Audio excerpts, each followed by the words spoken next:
Oh ya, Assalamualaikum warahmatullahi wabarakatuh. Sebelumnya terima kasih kepada teman-teman yang sudah menyempatkan hadir. Pada kesempatan kali ini saya akan membahas mengenai computer crimes dan komputer forensik. Nah, sebelumnya perkenalkan nama saya Zaruni Fidiadari.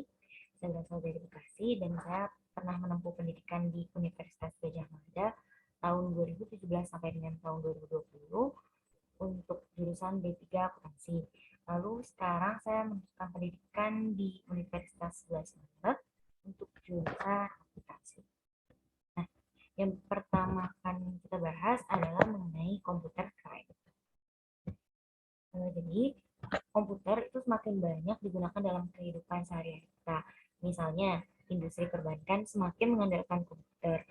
Terus seseorang juga bisa melakukan penarikan, penyetoran, dan transfer di teller otomatis atau mesin ATM. Pengguna kartu kredit juga melibatkan penggunaan komputer. Sebagian besar bisnis menggunakan komputer untuk melakukan penjualannya dan melakukan pembelian persediaan. Pemerintah dan bisnis semakin banyak menggunakan internet untuk melakukan bisnis. Beberapa perusahaan memanfaatkan internet dengan menggunakan situs web. Orang-orang juga menggunakan internet untuk berbelanja dan juga untuk berkomunikasi dengan keluarga serta teman-temannya melalui surat elektronik yang biasa kita sebut email. Nah, dengan berkembangnya teknologi tersebut dan semakin banyaknya pengguna komputer, hal ini memungkinkan untuk melakukan jenis kejahatan baru melalui komputer. Selanjutnya, kedua adalah tipe-tipe dari kejahatan komputer atau computer crime. Kejahatan komputer dapat diklasifikasikan menjadi 6 jenis. Yang pertama ada penipuan atau fraud. Ini melibatkan penipuan di mana seseorang membuat representasi yang salah. Biasanya itu melibatkan yang pertama, ada penciptaan perusahaan yang tidak ada untuk menerima pembayaran, mendapatkan kredit, dan lain-lain. Hal ini dapat berupa pencurian identitas perusahaan, atau seorang penjahat dapat membuat rekening bank atas nama perusahaan tempat dia bekerja atau pernah bekerja. Dia ada di posisi untuk menyetor dana perusahaan ke rekening bank yang dia kendalikan dan bukan perusahaan. Mantan karyawan menggunakan perusahaan untuk mendapatkan kredit. Lalu yang kedua, ada penagihan pidana untuk barang dan jasa yang tidak ada. Jika perusahaan menerima tagihan atas kerjasama yang buruk, itu maka dapat menyebabkan perusahaan harus membayarnya. Lalu yang ketiga ada kejahatan memanipulasi data untuk membuat gambar palsu dari individu atau aset keuangan perusahaan. Nah, ini biasanya disebut sebagai cooking the book karena berkaitan dengan korporasi. Tujuannya adalah untuk menyajikan gambaran keuangan yang baik untuk perusahaan. Selain itu, tujuannya juga untuk membuat perusahaan terlihat lebih baik bagi pemegang saham dan juga kreditur. Lalu yang keempat ada menggunakan catatan yang dihasilkan dari komputer. Misalnya, dokumen palsu, kartu identitas, pertanyaan akuntansi palsu, dan sebagainya. Hal ini dilakukan terutama dalam pencurian identitas. Pelaku sangat mudah untuk menggunakan komputer untuk menghasilkan segala jenis dokumen palsu. Komputer sering digunakan oleh penjahat untuk mengadakan kartu kredit atau debit palsu dari curian informasi. Lalu bentuk yang kedua ada penggelapan. Ini melibatkan pengalihan karyawan dari dana perusahaan untuk kepentingan pribadi. Ini adalah jenis kejahatan lama, tapi komputer telah menyediakan metode baru untuk melakukan itu. Lalu yang ketiga ada penyalahgunaan waktu komputer. Ini melibatkan penggunaan yang tidak sah dari perusahaan fasilitas komputer untuk hiburan atau keuntungan pribadi. Lalu yang keempat ada pencurian program. Ini melibatkan pengguna yang tidak sah mencuri program mahal dari pengembang melalui pencurian internal atau melalui telekomunikasi. Lalu yang kelima ada pencurian informasi. Ini melibatkan beberapa hal berikut. Yang pertama ada duplikasi informasi seperti milis atau daftar pelanggan sehingga mereka dapat dijual secara diam-diam kepada pesaing atau orang lain yang menghargai data tersebut. Lalu yang kedua ada akuisisi ilegal informasi rahasia. dari sebuah perusahaan. Ini sering disebut sebagai spionase perusahaan. Nah, hal ini itu dapat mencakup seperti rencana pemasaran, proses perusahaan yang rahasia, ada desain produk, ada hak cipta, ada komunikasi internal yang didistribusikan secara elektronik, serta data teknis. Lalu yang keenam ada sabotase. Ini melibatkan kerusakan properti perusahaan. Disebut sebagai sabotase perusahaan.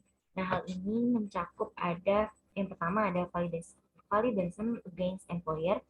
Hal ini melibatkan penghancuran peralatan komputer, misalnya CPU komputer, printer, dan juga peripheral lainnya. Lalu yang kedua ada sistem komputer perusahaan yang terganggu oleh virus atau worm. Lalu yang ketiga ada protes atau sistem komputer perusahaan diserang oleh kelompok protes. Nah, mereka menempatkan pemberitahuan atau pop-up. Pop-up itu suatu bentuk iklan atau bisa juga dengan cara mengirim email. Nah, lalu yang selanjutnya tentang tanda-tanda peringatan dari kejahatan komputer. Jadi, ada tanda-tanda peringatan yang dapat mengingatkan seseorang tentang kemungkinan masalah dengan sistem komputernya. Ketika tanda-tanda peringatan berikut muncul, seseorang harus memulai penyelidikan mengenai yang pertama, keadaan yang mencurigakan. Nah, ketika seseorang masuk ke komputernya, mungkin ada beberapa hal tidak normal yang terjadi. Misalnya kayak kalau misalnya kita dapat iklan pop-up ketika tidak berhubungan dengan internet, atau mendapatkan iklan pop-up yang menyapa dengan nama kita gitu. Jadi dia tahu nama kita. Lalu pencarian istilah yang biasanya dimasukkan di alamat internet Explorer dan mendapatkan situs yang tidak dikenal mengenai pencarian atau sistem berjalan lebih lambat dari sebelumnya. Lalu yang kedua ada bentuk tidak berurutan, formulir kontrol bernomor seperti pesanan pembelian, faktur, dan cek tidak dicatat atau diajukan secara beruntun. Lalu yang ketiga ada keluhan pelanggan. Jadi ada banyak keluhan pelanggan tentang kesalahan penagihan. Ini biasanya berarti salah satu atau tagihan berlebihan atau tumpang tindih akun piutangnya gitu. Lalu yang keempat ada keamanan yang buruk. Kontrol internal atas penerimaan dan pengeluaran itu juga kurang baik. Juga ada kontrol yang buruk atas akses ke komputer. Kata sandi yang sudah tersedia itu bisa diakses oleh siapapun. Itu ciri-ciri dari keamanan yang buruk. Lalu selanjutnya ada teknik kejahatan dari komputer. Nah, berikut ini ada beberapa teknik kejahatan komputer yang umum terjadi. Yang pertama ada teknik salami. Ini melibatkan pencurian sejumlah kecil aset dari perusahaan besar atau jumlah sumber tanpa menguranginya. Teknik salami ini menggunakan komputer untuk melakukan transfer dana secara elektronik dari ratusan bahkan ribuan akun secara terpisah. Jumlah yang dicuri ini kecil dan sebagian besar pemegang akun itu melakukannya tidak memperhatikan pencuriannya gitu. Tapi jumlah kecil ini bisa bertambah dan pencuri bisa berakhir dengan dana dalam jumlah besar. Ini biasanya ditemukan dalam program di mana ada perhitungan matematikanya. Misalnya kayak pembayaran hipotek, pembayaran pinjaman, anuitas, dan sebagainya. Lalu yang kedua ada logic bomb, sebuah program komputer yang dijalankan pada waktu tertentu atau pada itu terjadi peristiwa kayak ledakan gitu, kayak ada bomnya. Mereka tuh dirancang untuk tidak aktif di dalam komputer untuk suatu periode dan kemudian meledak pada tanggal atau peristiwa yang telah ditentukan. Lalu yang ketiga ada penyadapan elektronik. Ini melibatkan intersepsi pesan elektronik. Ini dapat dengan mudah dilakukan jika sistem komputer menggunakan sarana nirkabel. Lalu yang keempat ada trapdoor. Pemrogram memasukkan alat bantu debugging yang memberikan jeda dalam instruksi untuk menyisipkan kode tambahan. Programmer menyisipkan instruksi yang memungkinkan mereka untuk menghindari kontrol ini. Lalu, yang kelima ada personasi. Penjahat menggunakan fasilitas pengguna yang sah untuk dapat memasukkan ke dalam sistem komputer. Hal ini biasanya itu orang yang nggak berwenang yang menggunakan kode akses dari orang yang berwenang untuk mendapatkan akses ke sistem komputer tersebut. Lalu yang keenam ada menyamar. Biasanya itu penjahat menyadap jalur komunikasi jaringan komputer. Nah, dengan melakukan itu, dia dapat mencegah pesan dan mengubahnya atau mengalihkan pesan tersebut. Lalu yang ketujuh ada pembongkaran data. Nah, ini melibatkan perubahan data sebelum atau selama masuk ke sistem. Memasukkan dokumen yang digunakan untuk entry data atau menukar disk yang valid dengan penggantian yang udah dimodifikasi sama si pelakunya. Lalu yang kedelapan ada pembunuhan atau memperoleh informasi yang tertinggal di sekitar sistem komputer. Lalu yang kesembilan ada penyadapan. Ini tuh biasanya mengetuk tautan komunikasi komputer untuk membaca informasi ditransmisikan antara sistem dan jaringan. Lalu yang ke-10 ada Trojan Horse. Ini tuh instruksi cara diam-diam yang ditempatkan dalam program yang menyebabkan komputer untuk melakukan fungsi yang tidak sah, tapi biasanya memungkinkan kinerja yang diinginkan. Nah, hal ini paling umum dalam penipuan dan sabotase berbasis komputer. Lalu yang ke-11 ada virus komputer.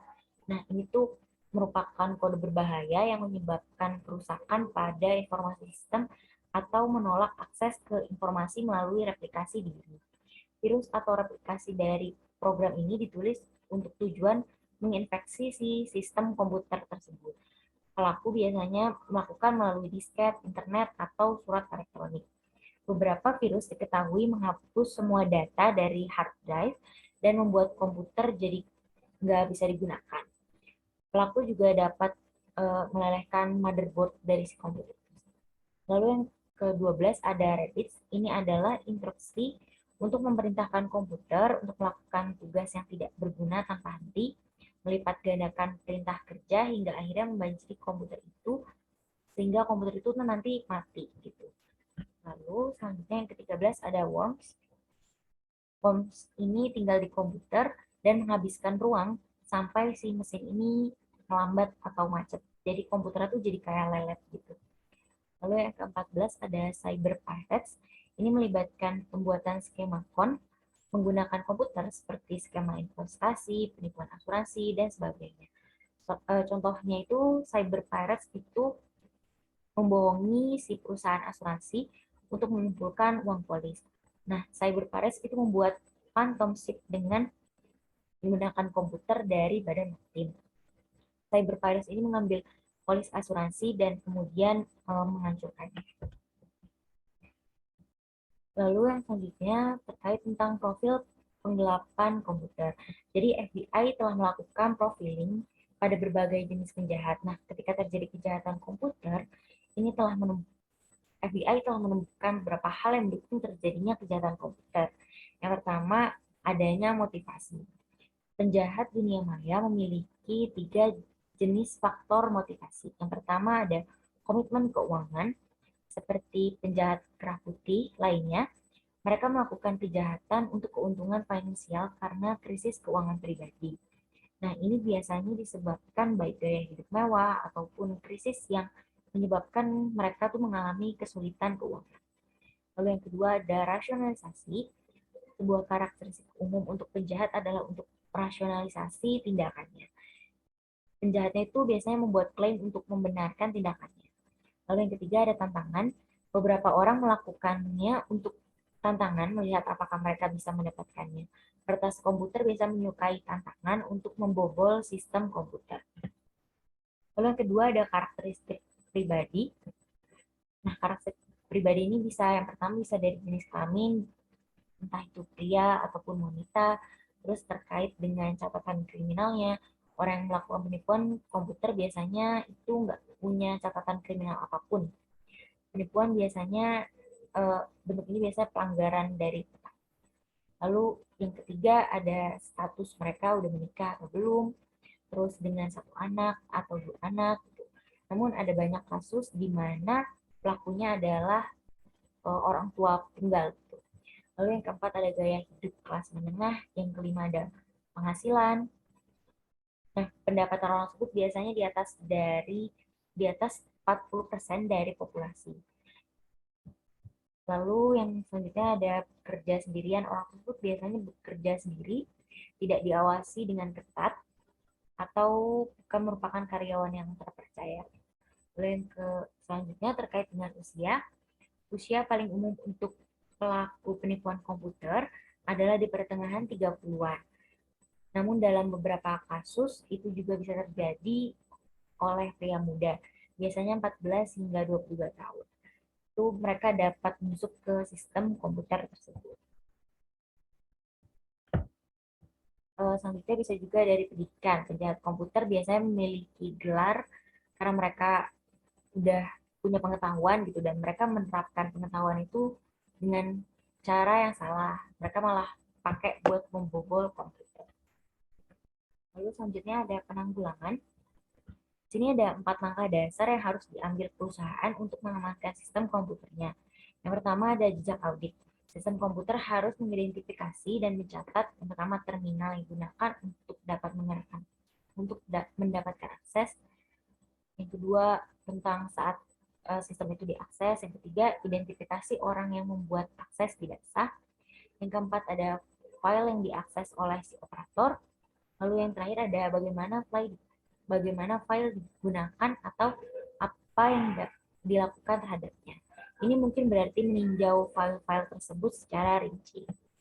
Lalu yang kedua ada tanggung jawab bersama. Harus ada lebih dari satu orang yang memiliki akses ke sistem komputer atau modul. Semua personel harus diinstruksikan tentang keamanan prosedur pengendalian. Ketika sebuah bisnis memiliki lebih dari satu komputer dan anggota staf, maka perusahaan harus melembagakan kontrol komputer. Seseorang karyawan menangani penagihan seharusnya tidak dapat mengakses penggajian, piutang, ataupun utang usaha. Setiap penggantian oleh manajemen harus ditinjau oleh manajemen senior atau staf audit internal. Sebagian besar program akuntansi komputer komersial memiliki kontrol akses yang ada di dalamnya. Lalu yang ketiga ada pengujian luar. Auditor eksternal dan internal harus memeriksa integritas dan keamanan sistem. Ini harus dilakukan minimal setahun sekali. Jika terjadi pelanggaran keamanan, maka pengujian harus dilakukan secara lebih sering dari sebelumnya. Jika ada menjadi pelanggaran keamanan, maka pengujian harus dilakukan lebih sering sesuai dengan kebutuhan. Jika komputer terhubung dengan internet, maka akses yang tidak sah harus diselidiki sepenuhnya.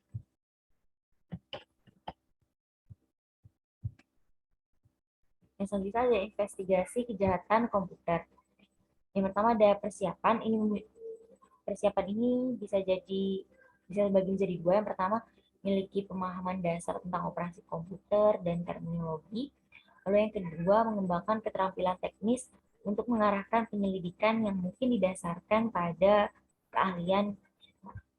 Lalu yang ketiga ada mewaspadai berbagai skema yang digunakan untuk menebus dari sistem komputer. Yang keempat, mampu mengidentifikasi dokumen sumber yang dapat menjadi bukti penting dalam pembuktian kasus tersebut. Lalu yang kedua ada bukti dokumenter. Jadi bukti dokumenter ini adalah elemen terpenting dalam penyelidikan kejahatan komputer. Seseorang harus mempunyai bukti sebanyak mungkin. Lalu yang kedua ada analisis ilmu forensik yang digunakan untuk menganalisis pita magnetik, disk, kaset, dokumen masukan, dan bahan lain yang relevan untuk beberapa hal seperti sidik jari, rambut, tulisan pelaku, penghapusan dan perubahan, tulisan tangan, identifikasi mesin tik atau printer, dan juga bukti lain yang mungkin relevan dengan kasus tersebut. Lalu yang ketiga, untuk mengidentifikasi penulis dokumen yang meragukan, mempertimbangkan hal-hal seperti asal dokumen, isi dokumen, kondisi dokumen, terus sifat penghapusan, penambahan, atau perubahan lainnya. Bisa juga usia dokumen, terus tulisan tangan, maupun tulisan ketika. Lalu yang selanjutnya adalah computer investigation.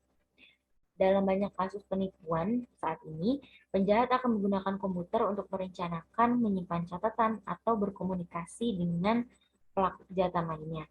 Dalam kasus lain, komputer akan menjadi pusatnya penyidikan karena dapat digunakan sebagai alat kejahatan atau objek kejahatan. Penting untuk mendapatkan informasi sebanyak mungkin tentang sistem komputer sebelum melakukan pencarian informasi melakukan pencarian informasi berikut harus diperoleh. Yang pertama ada konfigurasi sistem, apakah itu berdiri sendiri, koneksi LAN, koneksi WAN, atau koneksi lainnya. Yang kedua, jenis perangkat keras kayak CPU, memori, dan kapasitas penyimpanan kayak hard drive atau media lainnya. Yang ketiga, jenis dan versi perangkat lunak aplikasi. Lalu yang keempat ada modem eksternal maupun internal. Yang kelima ada sistem keamanan, kayak apakah kata di komputer itu dilindungi, apakah bisa diakses tanpa sepengetahuan tersangka. Lalu yang keenam, apakah ada jebakan yang menghancurkan informasi jika akses yang tidak sah. Lalu yang ketujuh, di mana tepatnya sistem berada. Penyidik harus berhati-hati dari lingkungan sekitarnya. Yang terbaik adalah dengan cara memindahkan sistem ke laboratorium forensik. Tapi keadaan mungkin memerlukan sistem komputer untuk diperiksa di tempat.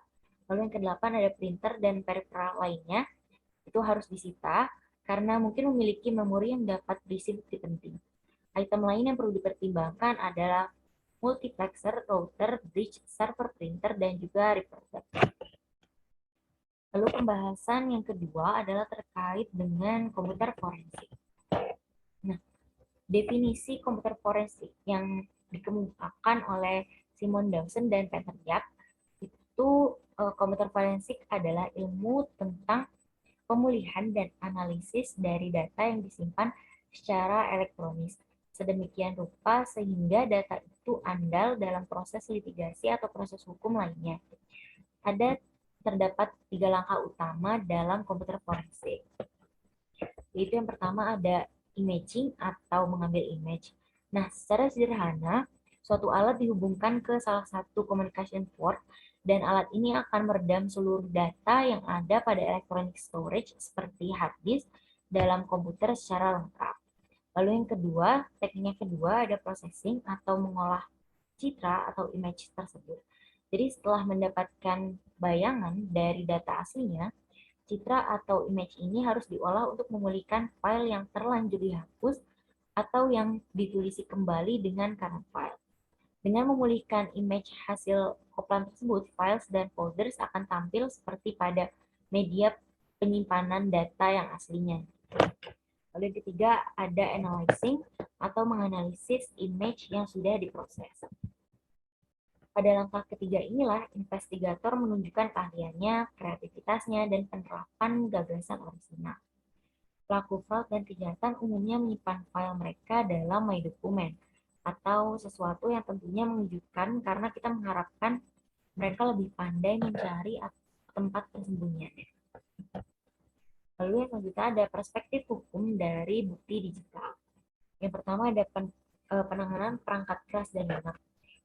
Penyidikan yang diarahkan kepada perangkat keras secara konseptual tidaklah sulit, seperti halnya pemeriksaan terhadap senjata yang dipakai dalam kejahatan. Perangkat keras merupakan benda berwujud, benda-benda menggunakan ruang dan dapat dipindahkan dengan cara-cara yang kita kenal secara tradisional. Penyelidikan terhadap data, informasi, dan perangkat lunak itu lebih rumit dari pemeriksaan perangkat keras.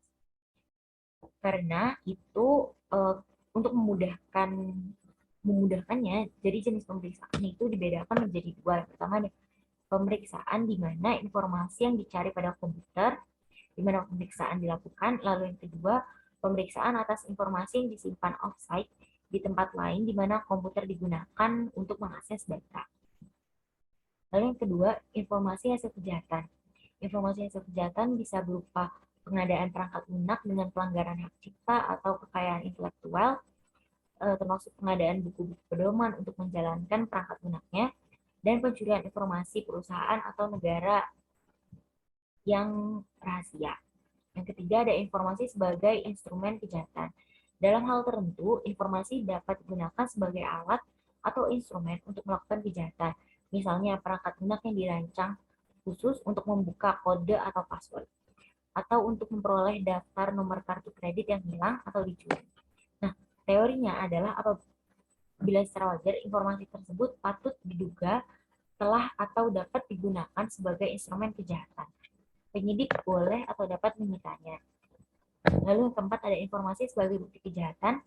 Bukti kejahatan dapat disita seperti halnya instrumen atau alat kejahatan. Nah, dengan perkembangan ini, pengakuan bahwa dokumen dan informasi lain yang mengaitkan perbuatan tersangka dengan kejahatannya umumnya harus dilihat sebagai bukti kejahatan dan bukan instrumen kejahatan. Bukti kejahatan lainnya adalah catatan yang dibuat berupa tulisan tangan yang ada di dekat komputer atau peralatan elektronis lainnya, seperti catatan mengenai password atau sandi-sandi yang dapat memberikan petunjuk, daftar nama rekan-rekan yang ikut dalam kejahatan, atau daftar nama korban, dan seterusnya. Sekian presentasi dari saya. Kurang lebihnya saya mohon maaf apabila ada yang ingin ditanyakan, bisa ditanyakan secara langsung maupun tulis di kolom komen.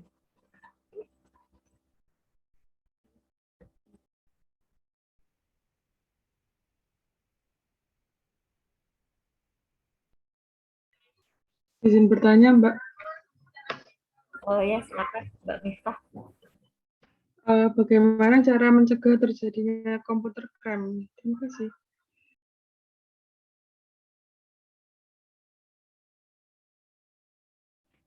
Ya, terima kasih atas pertanyaannya.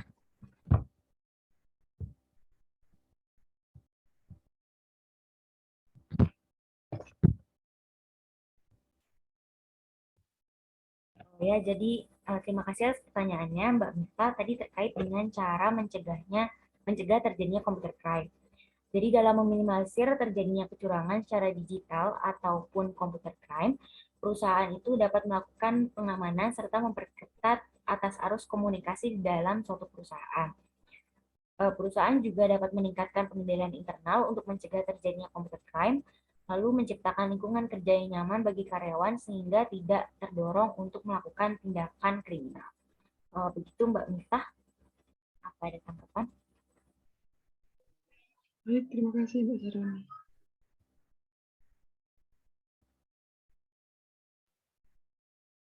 Izin bertanya, Mbak Zahrini. Ya. Ya, perkenalkan saya Tiara. Izin bertanya, apakah ada syarat tertentu terkait bukti kejahatan komputer itu sendiri? Terima kasih. Oh ya, terima kasih atas pertanyaannya Mbak Tiara. Jadi dalam Rules of Evidence itu terdapat 4 persyaratan yang harus dipenuhi, yaitu antara lain dapat diterima atau admissible,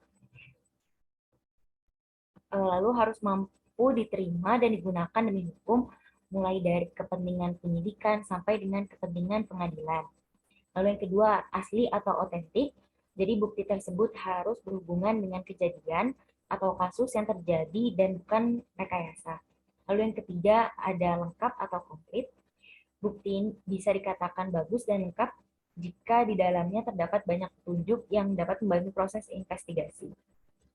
Lalu yang keempat, dapat dipercaya atau believable dan reliable. Bukti dapat mengatakan hal yang terjadi di belakangnya. Jika bukti tersebut dapat dipercaya, maka proses investigasi akan jadi lebih mudah. Walau relatif, dapat dipercaya ini merupakan suatu keharusan dalam penanganan suatu perkara. Itu Mbak Tiara, apakah ada tanggapan? Ya, sudah sangat menjawab. Terima kasih. Ya, sama-sama. Sepertinya waktunya sudah sedikit. Saya cukupkan presentasi dari saya. Kurang lebihnya mohon maaf. Terima kasih atas partisipasinya. Wassalamualaikum warahmatullahi wabarakatuh.